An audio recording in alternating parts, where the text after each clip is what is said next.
Hello प्रिय विद्यार्थियों, नमस्कार। मैं doctor Sohanlal, associate professor Hindi, राजकीय कन्या महाविद्यालय तिवरी मथानिया जोधपुर। प्रिय विद्यार्थियों, इससे पूर्व मैंने एक वीडियो संधि से संबंधित भेजा था। स्वर संधि का जो पहला भेद है दीर्घ संधि, उसी कड़ी में दूसरी जो स्वर संधि है वो है गुण संधि।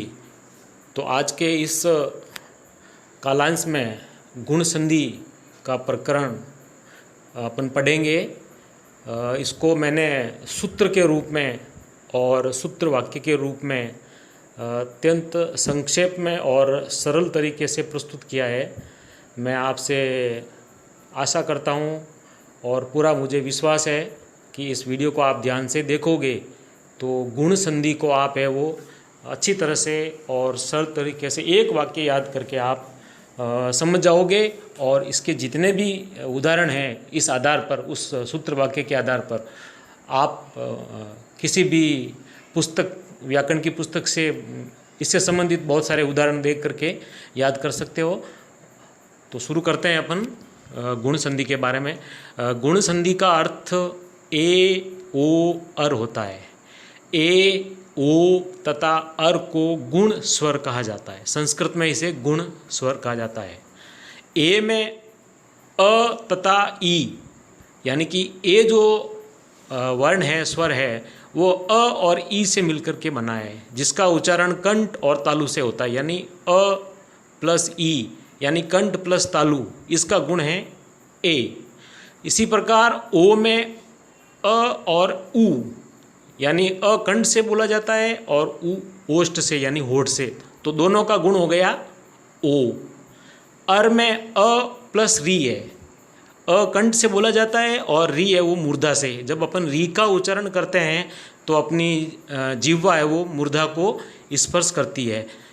तो अ धन री, कंठ और मूर्धा मिलकर के अर हो जाता है। तो इसके तीन सूत्र बनते हैं। पहला सूत्र है यदि अ या आ के बाद में ई या ई, यानी बड़ी ई की मात्रा वाला ई या ई आए तो ए हो जाता है। यानी पहला आपको सूत्र याद रखना है, अ या आ के बाद में ई या ई आए तो ए हो जाता है। दूसरा सूत्र वाक्य अ या आ के बाद उ या ऊ, यानी बड़े ऊ की मात्रा आए तो ओ हो जाता है। अर्थात अ या आ के बाद में उ या ऊ आए तो उसका ओ हो जाता है। अ या आ के बाद में, तीसरा सूत्र है अ या आ के बाद में री आए, री ऋषि वाला, तो अर हो जाता है। अर्थात अ या आ प्लस री बराबर अर हो जाता है। तो तीनों को आप याद रख सकते हो। अ ऑब्लिक आ प्लस ई ऑब्लिक ई बराबर ए, यानी अ या आ, पहले अ भी हो सकता है, आ भी हो सकता है, उसके बाद में ई छोटी मात्रा वाला भी हो सकता है और बड़ी वाला। तो दोनों ही स्थिति में, यानी अ या आ के बाद में ई या ई आए तो ए हो जाएगा। उसी प्रकार अ या आ कोई भी पहले आ सकता है और उसके बाद में उ या ऊ कोई भी पहले आ सकता है, ऊ भी आ सकता है, ऊ भी आ सकता है, तो उसका ओ हो जाता है। अ या आ के बाद में री आ सकता है, आएगा। अ या आ के बाद में अ या आ पहले भी कोई भी हो सकता है और उसके बाद में री आएगा, यानी अ या आ के बाद में री आए तो संधि करने पर अर हो जाता है। अब इसका एक सूत्र वाक्य है, आपको याद रखना है। रमेश सूर्योदय होते ही महर्षि को प्रणाम करता है। रमेश सूर्योदय होते ही महर्षि को प्रणाम करता है। इस वाक्य में आपके तीन शब्द है, उसको आप अंडरलाइन करो। रमेश पहला शब्द, दूसरा सूर्योदय और तीसरा महर्षि। इस वाक्य के तीनों शब्दों का आप संधि विच्छेद करो। सबसे पहला जो शब्द है वाक्य का वो है रमेश। तो रमेश का आप संधि विच्छेद करेंगे तो रमा धन ईस।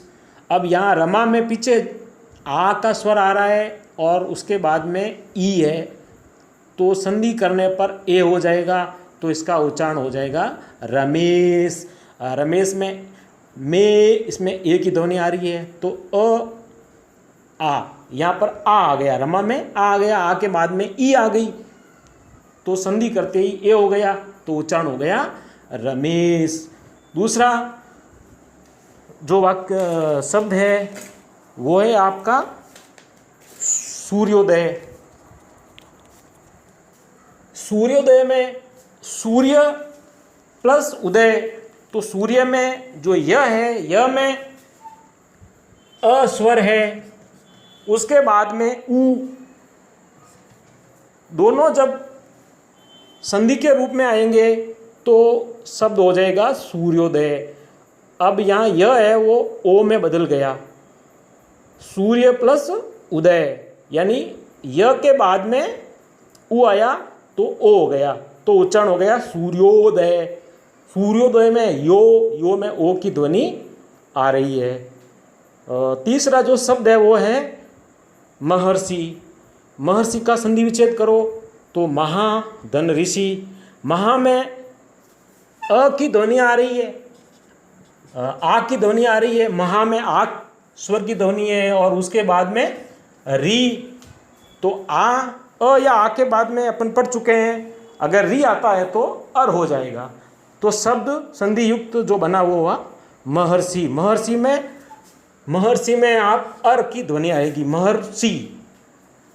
तो इस प्रकार आपको सिर्फ एक वाक्य याद रखना है, रमेश सूर्योदय होते ही महर्षि को प्रणाम करता है। तो इसमें रमेश का जो शब्द है वो आपका पहला ए, गुण का जो पहला स्वर है वो ए है, वो इसमें आ जाएगा। अब इससे संबंधित बहुत सारे उदाहरण आप लिख सकते हो। दूसरा जो शब्द है वो है सूर्योदय। सूर्योदय में आपका ओ स्वर आ जाता है, इससे संबंधित भी आप बहुत सारे उदाहरण लिख सकते हो। और तीसरा जो शब्द था वो महर्षि। महर्षि में आपका अर आ जाता है। तो आपको ये सूत्र वाक्य याद रखना है, इसको आप सरल तरीके से याद रख सकते हो। इसी प्रकार आप इस चैनल से जुड़े रहें और चैनल को जिन्होंने अब तक सब्सक्राइब नहीं करा है वो सब्सक्राइब करें। आगे आपको इसी तरह से व्याकरण से संबंधित महत्वपूर्ण विषयों के वीडियो मिलते रहेंगे। अगले कालांश में अपना वर्दी और अयादी संधि है, इनके बारे में भी पढ़ते रहेंगे। और साथ साथ में आपको विलोम शब्द है, पर्यायवाची शब्द है, युग्म शब्द है, शुद्ध अशुद्ध शब्द, ये जितने भी ऐसे जो प्रकरण हैं आपको सभी प्रतियोगी परीक्षाओं में अनिवार्य रूप से शामिल होते हैं, उनका हम अध्ययन करेंगे। और आप इस वीडियो को सब्सक्राइब कर लें चैनल को, और आगे अपने दोस्तों को भी शेयर करें और कमेंट भी करें। अगर आप में कुछ कमियां लगें तो ज़रूर आप बताएं, हम इसको और अच्छा बनाने की कोशिश करेंगे। धन्यवाद।